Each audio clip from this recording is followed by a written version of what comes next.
What's going on, guys? This is Real Deal Fantasy HQ with your boy LQ back in for another great episode. And today's episode, we are covering the Falcons offense for their fantasy outlook. How will these guys pan out? Are any of these guys worth, drafting? Obviously, Julio Jones. So let's not go there. But I want you guys to understand these are going to be pushing out every single week. I'm going to be covering one NFC team every week until the season starts. So I have my boy Cody. He's going to be doing the AFC. So he'll be posting his videos coming next week. But today we are going to be pushing out content. We're going to be pushing out information to bring home the gold, people. So I do want you guys to real quick join the Wolf Pack, join my Discord, join all my social media outlets to get that Alpha Wolf Pack information. We are not sheep here, people. We do not follow the crowd. We do not copy and paste whatever the mainstream, media has. Here we're getting the alpha exclusive, the realest and dealest fantasy content right here. So I hope you guys enjoyed this new look. I'm kind of feeling that, it is what it is. So let's not waste any more time. Let's get right into the episode.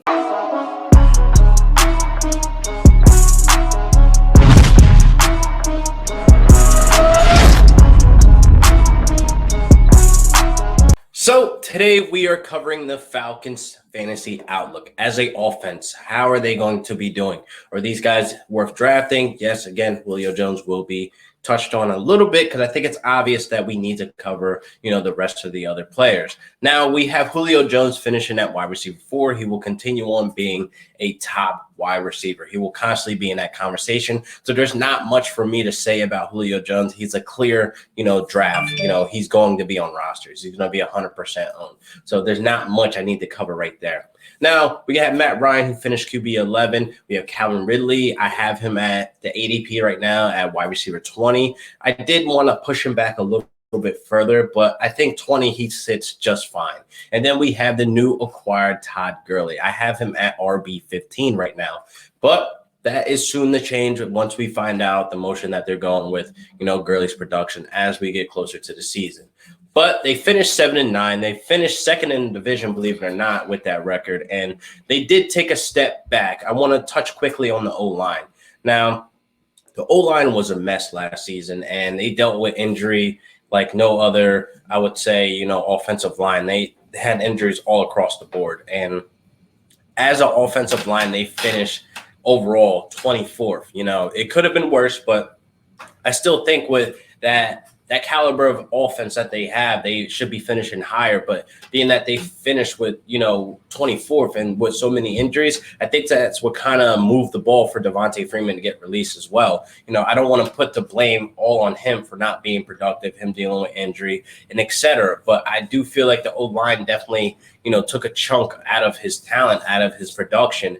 And the volume definitely was not there. I mean, Devontae Freeman only finished, 184 attempts. Brian Hill and Ito Smith, they combined for only 100 attempts as well. So that's 284 attempts that, they had of rushing the ball. And I feel like guys that we talk about, that elites that have that stat alone of their attempts, 284, I think that's more of like a Saquon or a 2017 Gurley or a CMC or all these other elite running backs that we know can put up those high numbers in rushing attempts. So I feel like it wasn't totally on him, but that is what led to his release. Now, I touched on earlier in earlier episodes that, the Falcons did not draft a running back. That was actually surprising to me that they did not draft a running back. I think they're going balls to the wall with Todd Gurley, being that he's going there on a 1-year contract. I know I've been preaching this narrative for a while now that they're going to run him to the ground. So draft with caution, people. He's going to be run to the ground. So it's a matter of when he will get injured is how I want to look at it. It's just, I feel like they're probably going to try to sprinkle in Ito Smith or Brian Hill to bring Brian Hill back this season on the tender. So I feel like they have something planned maybe to where they're not just going to use and abuse Gurley. But again, what do they have to lose with only 1 year contract with him? So I feel like he's definitely going to be used at the maximum capacity. I think we're going to see Gurley get up there with the 200 plus, touches or whatever for this season. But I feel like it's a risk if the offensive line also cannot stay healthy as well. And I feel like they're going to come back healthy, and I feel like with them not drafting a running back, they feel comfortable with Gurley, taking that RB1 spot. It's a matter of, again, if he gets hurt or not. So draft with caution if you're going Todd Gurley in the earlier rounds. I mean, not the early rounds, like the mid rounds. I feel like Gurley should be going in the 5th round, being that he's a RB1 on a great offense, and he's going to be very touchdown dependent, but that can still make him fantasy relevant. So I think 5th or 6th round is fair for Gurley, and I don't really think you're reaching at that point. I think you are taking a gamble. I will say that. You will be taking a gamble, with Gurley, with the injury history and all that. But I feel like they have a plan stored, and hopefully they execute. Now, with Matt Ryan, Julio, Calvin Ridley, all clear picks, people. They will be seeing rosters. Now, I want to touch on Ridley real quick. Now, Ridley, I got him at wide receiver 20. I feel like we know what we're getting with Ridley. He's a wide receiver 2 on the team. We knew the touchdown regression was coming, but it didn't take that much of a hit if you look at the stats. He had 10 the year before in his freshman year. And then this year he had only 7. He had 7 touchdowns. So that's not that bad of a regression where, he goes from 10 to 4. So he actually had more touchdowns than Julio Jones, believe it or not. Julio ended up with 6. He ended up with 7. So therefore, we know what we're getting out of Ridley. Now, he's a wide receiver that's going to see at least 90 targets, people. And that's actually generous, being that you have Julio Jones on the other side of you. You know what I mean? So I feel like he is a clear flex play. I don't think he's wide receiver 2 week to week. I think he's a flex play. He's slightly a gamble, but he does get the targets. The volume is there for him, even having an elite must-target Julio Jones there. So I think that if you get him as your flex, you're sitting real pretty. He's definitely a guy I do want on my roster. I will be targeting him come draft days, and I'm actually excited to see what he can do now with Austin Hooper out of the picture. Now, I want to touch on that real quick. Well, Austin Hooper out of the picture and them getting Hayden Hurst, I don't really think that, Hayden Hurst comes in and disrupts anything there with Ridley and Julio have on the target percentage. Now, if we look at the Falcons' target percentage, they target wide receivers 63% of the time. Tight ends, only 18% of the time. So I don't think that number's going to jump with a Hayden Hurst going there, because honestly, in my opinion, he doesn't fill Austin Hooper's shoes. So I feel like with Hayden Hurst getting there, he doesn't take that many targets away from them guys, so that doesn't alter anything. So I think going into this next year, not much change on the volume of Calvin Ridley and Julio Jones. And yes, they did get Todd Gurley, but I don't think he comes in as a pass catcher, as a threat to any of the targets, because I feel like with Hayden Hurst coming there, he will be productive. He will see the targets, but just not as much as we will hope, as we will see, from Austin Hooper or anything like that.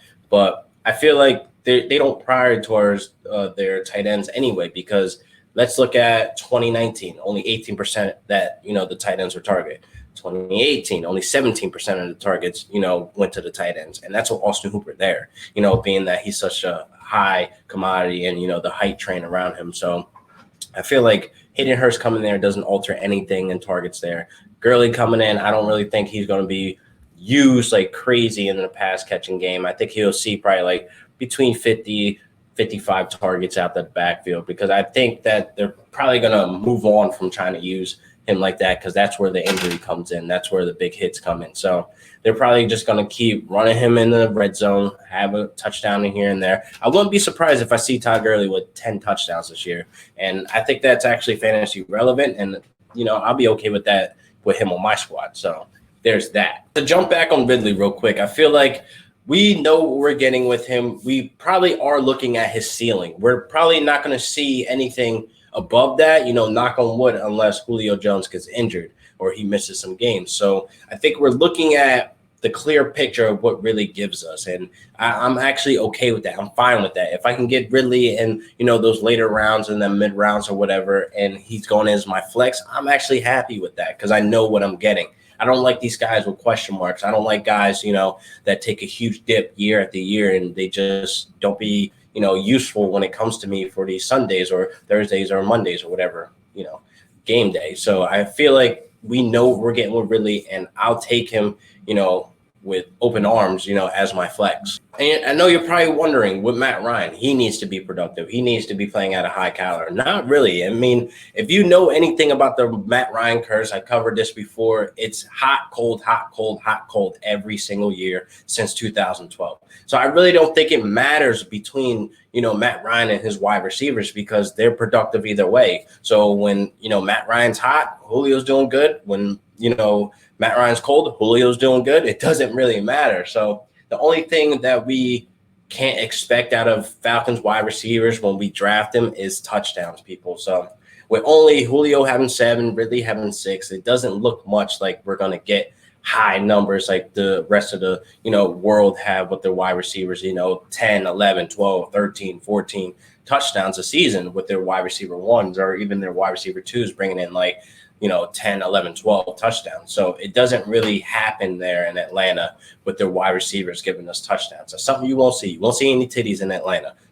TDs. So, you know what I mean? So we know what we're getting out of these Falcons players, and I don't really think they're being reached on. I don't think they're overvalued. I think their ADP is at great value. I think they're where they need to be at. Overall, I like the Falcons offense, people. I like their players. I like when they're on my team, on my roster to bring home the gold. So I don't feel like I have any question marks really drafting any of these players. The only one I may have a question about is Hayden Hurst. So if you're drafting Hayden Hurst as your tight end 1, okay, cool, you're taking a gamble. We just don't know how productive in that volume that he'll see week to week. I know he was impressive, in Baltimore, but we didn't really get to see much of him because he had Mark Andrews there. So you have to understand with taking that gamble. If you're taking a gamble on a tight end 1 for an offense, and then you're taking them in as your tight end 1 for your roster, you're going to be put in a situation where you're looking at I need this guy to be productive. And I don't think that's a good headache to have. He may be great value if you're getting him in the later rounds, then cool. But if you're doing any reaching on him, if you're doing anything that's I need a tight end type ordeal, just evaluate your options. I'm not saying don't draft him. Just don't take that gamble, higher in the higher rounds or the mid round. So he should be going very, very late. He should be forgotten. Not many people are talking about Hayden Hurst in Atlanta. So he may be forgotten. You may can grab him up for great value. Maybe he beats your tight end too. Who knows? So that's the only question I have to where I don't know exactly if he could fill those Austin Hooper shoes. So we shall see. I mean, overall, like I said, I like the Falcons offense. I like their players. I want them on my roster. I think they'll be very productive. I think they'll give you a chance to have the opportunity to bring home the gold. And I definitely feel like they are a clear start and forget, across the board in the right positions. I'll say that. I will say that because Gurley cannot, I don't know that. I don't have a question mark on him, but I'm not going to put him in that category of start and forget. You know what I mean? You might have to bring him back, bring him out if he's not doing good the first couple of weeks of the season. So I'm hyped. I'm ready for the NFL season. The schedule dropped yesterday. The biggest game that I'm looking for, real quick to jump off subject, is Breeze versus Brady week 1. That is something I'm definitely excited to see, and I cannot wait to see it. So let me wrap up this episode. So I'll see you guys next week for another great episode of Real Deal Fantasy HQ with your boy LQ. Peace.